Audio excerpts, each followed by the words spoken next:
그렇지 않아. 소중히 간직할게. 고마워. 그거 뚜껑 장식을 손으로 직접 만든 거야.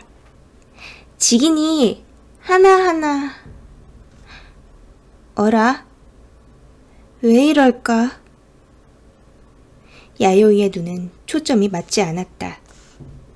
게다가 흐느적 몸이 흔들리는가 싶더니 태엽 끊긴 인형처럼 테이블에 털썩 엎드렸다.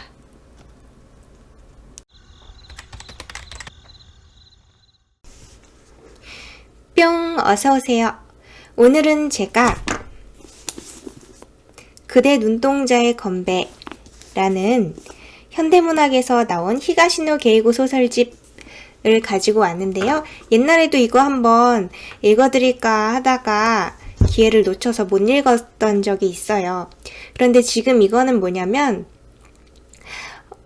요즘 들어서 도서 정가제에 대해서 좀 알아보다가 갑자기 책을 좀 사고 싶어가지고 중고로 한 40권 정도 구매를 해버렸어요. 그래서 그 중에 하나가 이건데 대부분은 이제 소설이 좀 길수록 재밌잖아요. 그래서 거의 장편소설 위주로 사긴 했지만 이렇게 단편소설집으로 나온 거는 읽어드리기 딱 좋기 때문에 읽어드릴 건데요. 오늘 읽어드릴 거는 크리스마스 미스터리라는 작품이에요. 그러면 시작해볼게요.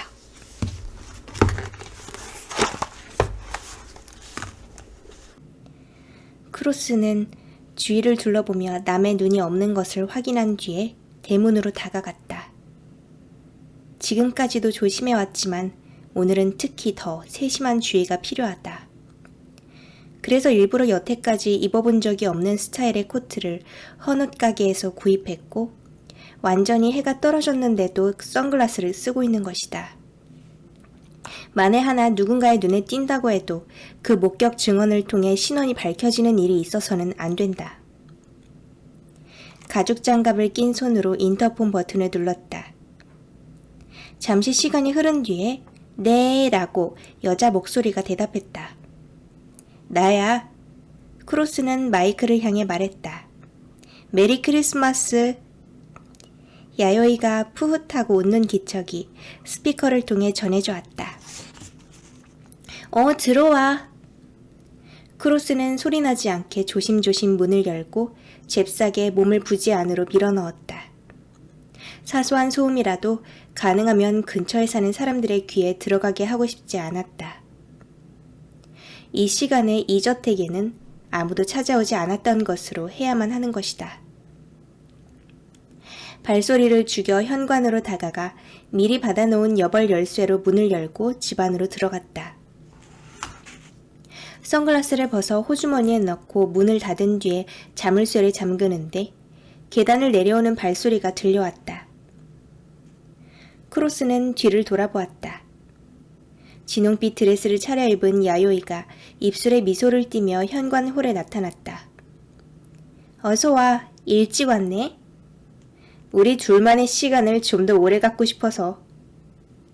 크로스는 자신보다 20cm쯤 키가 작고 15살쯤 연상인 여자의 얼굴을 응시하며 말했다.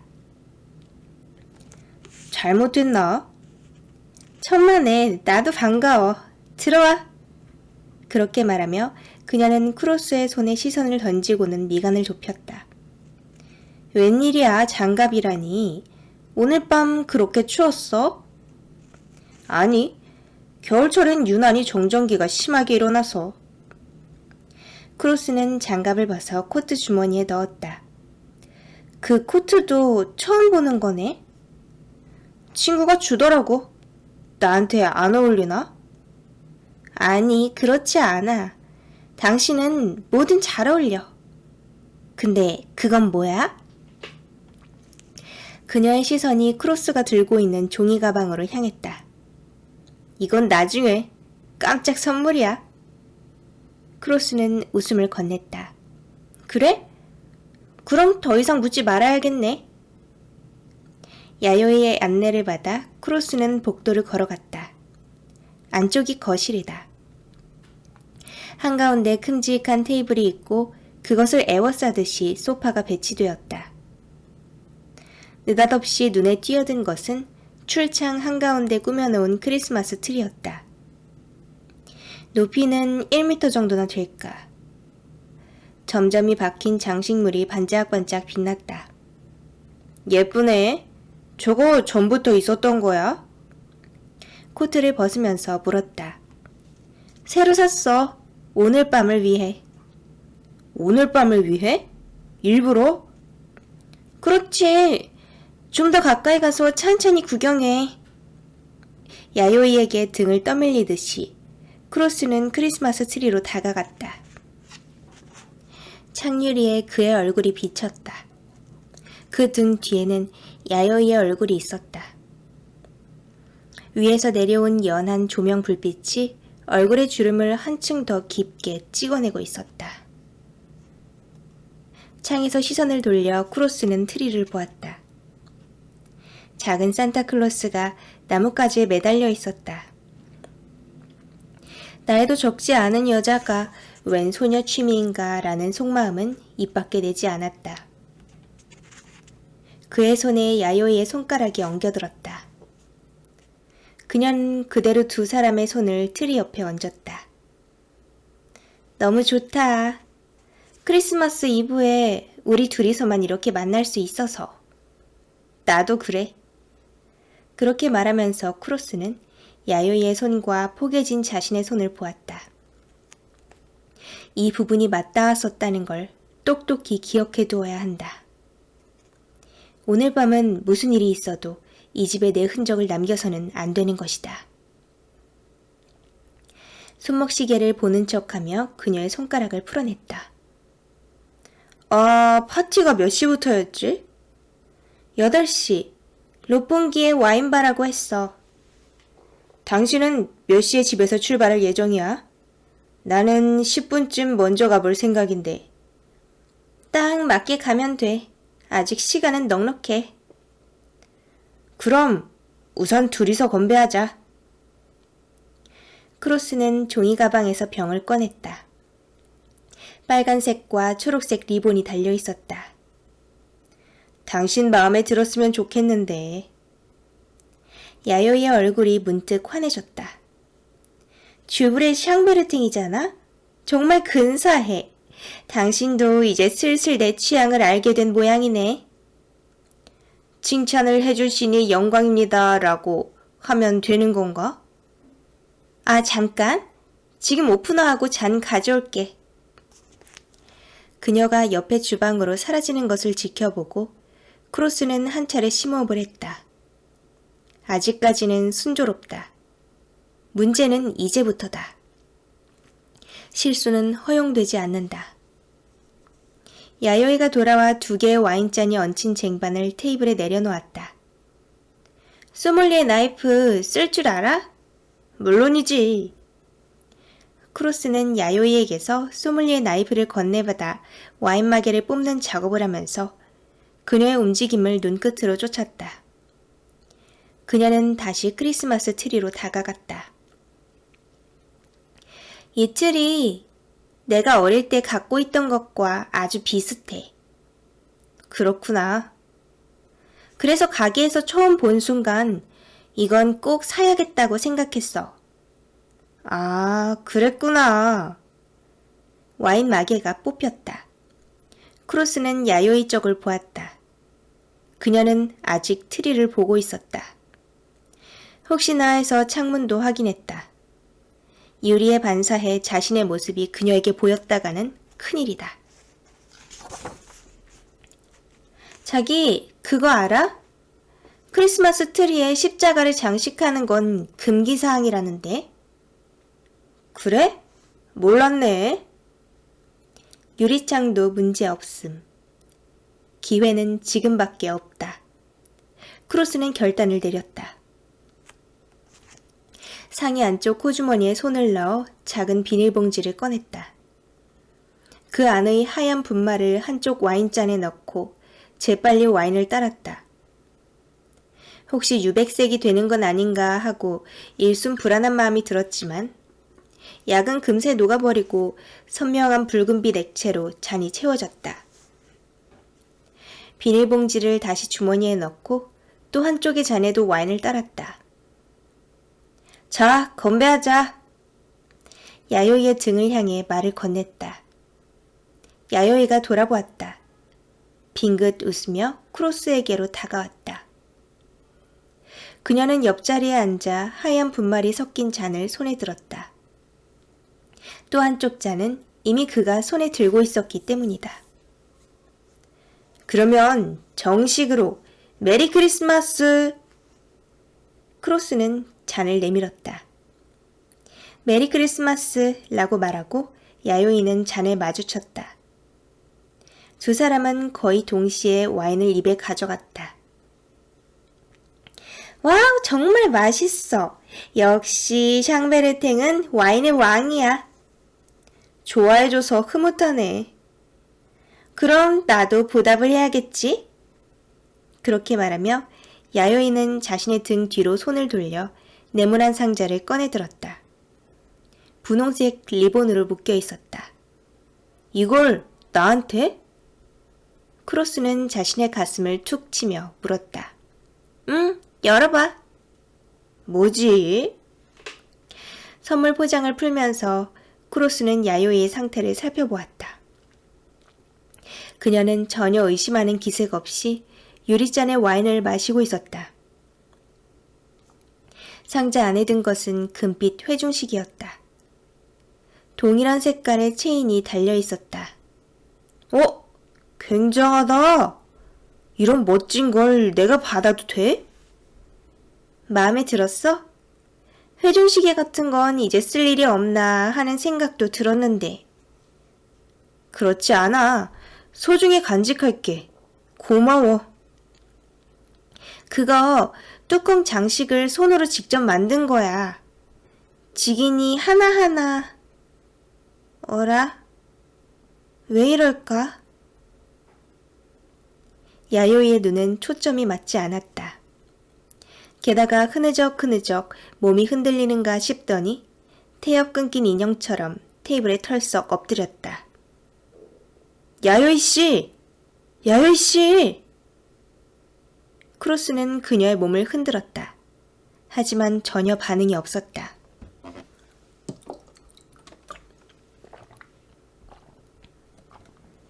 대단하구나.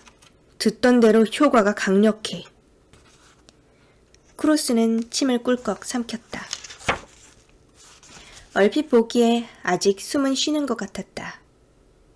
하지만 이대로 방치하면 호흡 기능이 마비되고 죽음에 이를 터였다. 크로스는 자리에서 일어나 자신이 사용한 유리잔을 들고 주방으로 갔다. 유리잔을 살짝 헹궈내고 꼼꼼히 닦아 천장에 다시 올려놓았다. 이어서 장갑을 끼면서 거실로 돌아와 호주머니에서 꺼낸 손수건으로 테이블이며 소파 등 자신이 만졌다고 생각되는 곳을 닦기 시작했다. 소믈리에 나이프와 와인병은 일단 닦아낸 다음에 야요이의 손을 잡아 자국을 찍어두었다. 크리스마스 트리를 장식해둔 출창 쪽도 빠뜨려선 안 된다.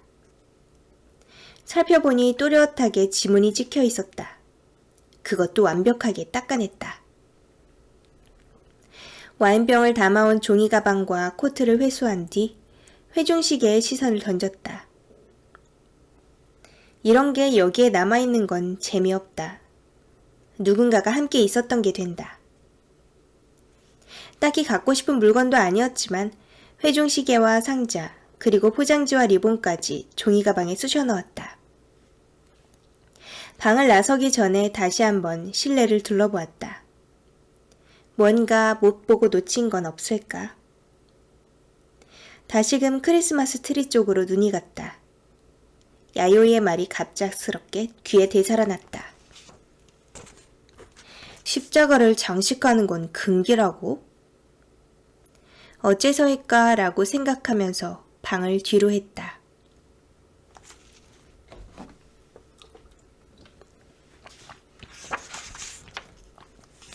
크로스가 극단 연습실로 돌아온 것은 오후 7시를 조금 지난 무렵이었다.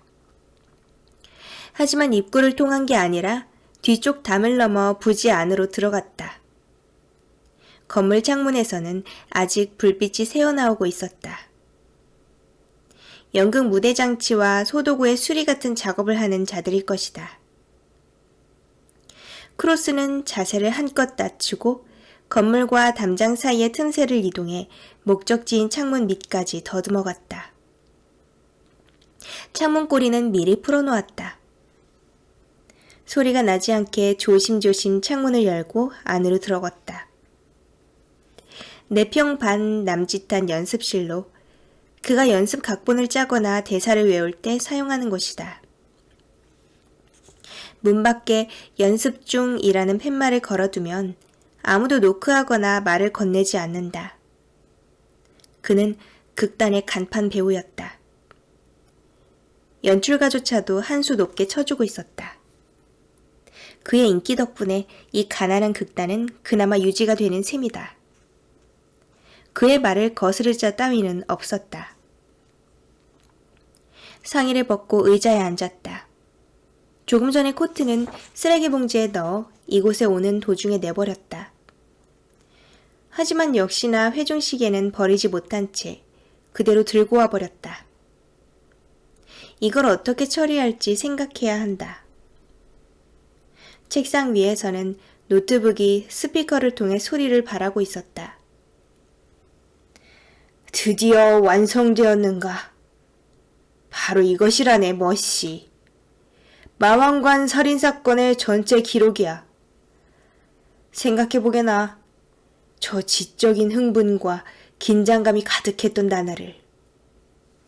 다만 안타까운 것은 거기까지 들은 참에 크로스는 마우스를 눌러 음성 파일을 삭제했다. 알리바이 공작을 위해 녹음해둔 것이었다. 크로스는 한 차례 헛기침을 하고 입을 열었다. 다만 안타까운 것은 예술가로서의 자부심을 가진 범인을 만나본 것이 그게 마지막이었다는 점이라네. 소리를 크게 내질러 대사를 말한 뒤에 노트북을 닫고 자리에서 일어나 일부러 발소리를 크게 내며 입구로 다가갔다. 안쪽 잠금쇠를 풀고 문을 열었다. 바로 옆은 사무실이다. 극단 사무원이자 크로스의 매니저이기도 한 시카노 구미코가 흠칫 놀란 듯 얼굴을 들었다. 그 크리스마스 파티 몇 시부터라고 했지? 로pon기에서 8시부터예요. 이제 슬슬 나가시는 게 좋겠다고 생각했는데 아직 연습이 안 끝나신 것 같아서. 그래? 나도 모르게 몰두해서 까맣게 잊고 있었네.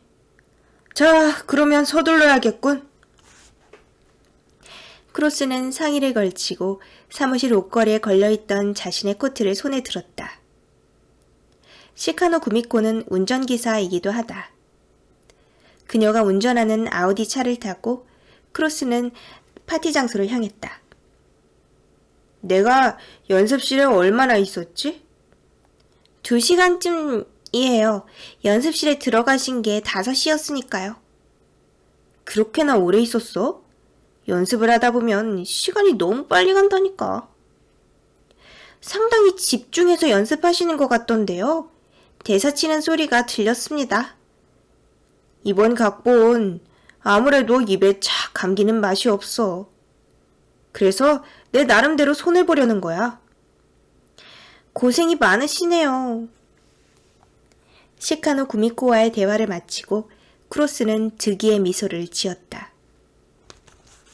연습실에 들어간 뒤 노트북에 음성 파일을 켜놓고 곧장 창문을 통해 빠져나갔던 것이다. 하지만 그녀는 전혀 눈치채지 못한 기색이었다. 이 정도면 그녀는 크로스의 알리바이를 충분히 증명해 줄 것이다. 수십 분 전의 일이 눈꺼풀에 되살아났다.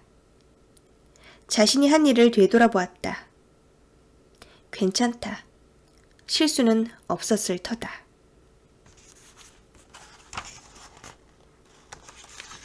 모미키 야요이는 일본에서도 손꼽히는 여류 각본가였다. 그녀가 손을 댄 텔레비전 드라마는 하나같이 시청률 상위를 차지하고 영화는 최고의 흥행 성적을 올렸다. 무명 배우였던 크로스에게 그녀가 각본을 쓴 드라마에 출연 제의가 들어온 것은 7년 전이었다. 그리 큰 역할은 아니지만 기꺼이 출연했다. 그 결과 크나큰 것 2가지를 손에 넣었다. 하나는 지명도다. 지명도가 올라간 덕분에 확실하게 일거리가 많아졌다. 배우로서 한 단 높은 무대에 올라섰다는 실감이 있었다. 사실은 그것만으로 만족했어야 할 일이었다. 그런데 크로스는 또 한 가지 과실에도 손을 대고 말았다. 모미키 야요이와 남녀 관계가 되었던 것이다. 그 작가 선생은 조심하는 게 좋다라고 다른 친한 배우들에게서 누차에 걸쳐 얘기는 들었다. 독신이고 화려한 것을 좋아하고 게다가 미남을 좋아한다는 것이다. 여자로서의 섹시함을 어설프게 갖고 있는 바람에 상황이 더 고약하다. 분위기에 휩쓸려 깊은 관계를 맺은 남자 배우가 끊이지 않는다. 관계가 지속되는 동안에는 좋다. 아무튼 이쪽 업계에서 그 이름 하나면 통하니까 남자 쪽도 좋은 대우를 받는다. 그런데 관계가 끊겼다가는 그때부터가 큰일이다. 일거리가 뚝 끊기고 눈 깜짝할 사이에 실업자 신세라는 쓰라린 꼴을 당한다라는 것이었다. 그런데도 크로스는 손을 내밀었다. 그에게는 야망이 있었다. 그녀를 내 편으로 만들어두면 배우로서 한층 더 비약할 수 있다고 생각했다. 지금까지의 남자들은 헤어지는 방식이 좋지 않았을 뿐이다. 자신이라면 잘 해낼 수 있다고 확신했다. 그 계획의 한쪽 편은 적중했다. 크로스는 이제 인기인이라고 해도 좋을 정도의 지위를 얻었다. 연속 드라마에 빈번하게 출연했고 광고일도 줄줄이 굴러들어왔다. 하지만 또 한쪽의 계획은 원래 계산대로 풀리지 않았다. 잠시 동안 만남을 피하면 야요이도 자존심이 있을 테니 설마 끈덕지게 매달리진 않을 것이라고 예상했는데 그게 완전히 만만한 생각이었다. 오히려 그의 인기가 올라갈수록 야요이의 집착도 더 강해지는 것 같았다. 자기, 이제 슬슬 젊은 여자애들과 놀고 싶은 거 아니야? 걸핏하면 야요이는 그런 질문으로 사랑을 확인하려 들었다. 그렇지 않다고 크로스가 말하면 의미심장하게 입을 다문 채 크크 웃으면서 대꾸하는 것이었다. 괜찮아. 무리할 거 없어. 젊은 여자가 더 좋다는 건 사실이잖아. 하지만 그때는 각오하는 게 좋아. 이 업계에서 더 이상 벌어먹고 살 수 없을 테니까. 그건 그렇잖아. 이것도 저것도 다 가지려고 하다니. 그런 뻔뻔스러운 욕심이 통할 리 없지. 새빨간 루즈를 바른 크고 도톰한 입술이 움직이는 것을 보며 크로스는 자신이 돌이킬 수 없는 짓을 벌였다는 것을 자각했다. 이쪽 업계에서 야요이의 힘이 실제로 얼마나 큰지는 아직 알지 못한다. 어쩌면 그녀와의 관계가 틀어진 정도로 일거리가 끊기는 일은 없을지도 모른다. 하지만 크로스는 그녀가 둘의 관계를 공개했을 때 자신의 이미지가 추락할 것을 우려했다. 지금까지 애써 쌓아온 것들을 인기 각본가에게 몸을 판 대가라는 식으로 생각한다면 분명 큰 타격을 입을 것으로 예상되었다. 게다가 또 다른 일이 크로스의 신상에 일어났다. 영화에서 함께 연기했던 여배우와 사랑하는 사이가 되었던 것이다. 아직 어느 쪽 소속사에도 들키지는 않았다. 그러나 크로스 쪽은 별 문제가 없었지만 상대 여배우는 방어력이 한참 떨어지는 것 같았다. 연예부 기자들이 언제 냄새를 맡고 달려들지 모를 일이었다. 요즘에는 연예인 간의 스캔들 정도로 세상이 시끄러워질 일은 없다. 무서운 것은 야요이였다. 하루빨리 어떻게든 정리해야 한다. 지난 며칠 동안은 내내 그것만 생각했었다.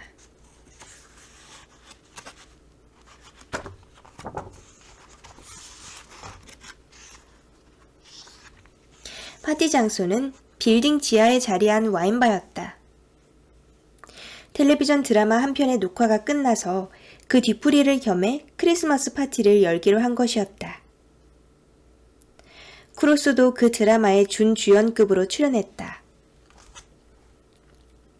8시 정각에 도착한 크로스는 프로듀서며 연출가에게 인사를 건넨 뒤 이번 드라마를 통해 친해진 배우들과 담소에 들어갔다. 그러자 곁에 있던 스태프들의 대화가 귀에 들어왔다. 모미키 야요이 선생님이 아직 안 오셨어요. 그래?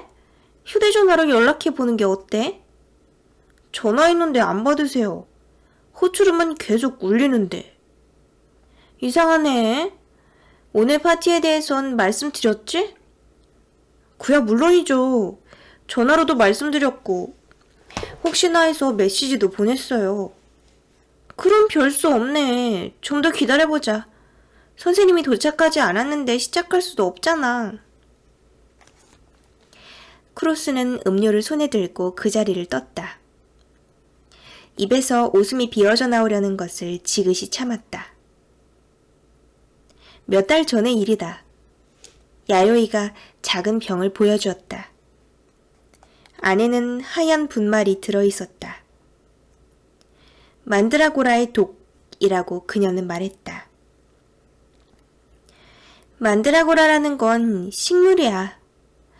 뿌리가 영락없이 사람 모습이고 뽑으면 비명을 지른다는 거야. 그리고 그 비명을 들은 자는 결국 미쳐서 죽게 된다는 전설이 있어. 설마 라고 크로스가 말하자 그녀는 희미하게 웃었다. 그러니 그건 전설이지. 하지만 근거가 전혀 없는 건 아니야. 뿌리에 강력한 독이 포함되어 있어. 이걸 섭취하면 환각과 환청이 들리고 이윽고 죽음에 이르게 돼. 만드라고라의 비명이란 바로 그 환청일 거라는 설이 있어. 그 독을 추출한 게 이 하얀 분말이야. 전에 독일에 여행할 때 지방의 민가에서 입수한 것이라고 야요이는 말했다. 귀이개 하나 정도의 분량으로 소도 죽일 수 있대. 이건 팩트야. 그 말에서는 지금도 그렇게 소를 잡고 있어. 실제로 내 눈으로 봤으니까 확실해. 무엇 때문에 그런 독약을 구해온 거냐고 크로스는 물었다. 야요이는 미운 사람 죽이려고 라고 말하며 빨간 입술을 삐죽거린 뒤 아, 거짓말이야. 거짓말. 농담이라니까. 라고 손을 가로저었다. 딱히 목적은 없었어. 희귀한 거라서 일단 받아주자고 생각했던 것뿐이야.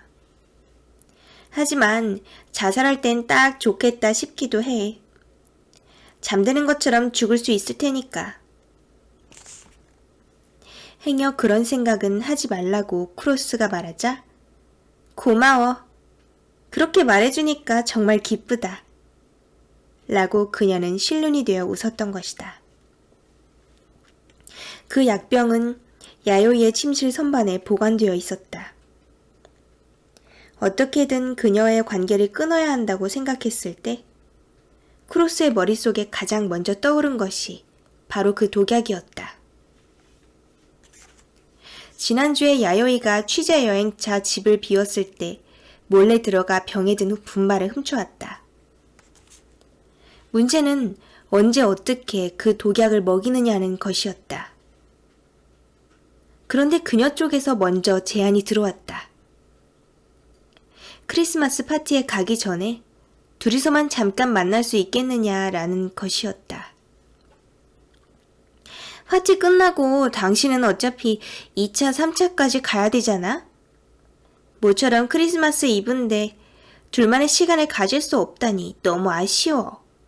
그러니까 파티 전에 잠깐. 어때?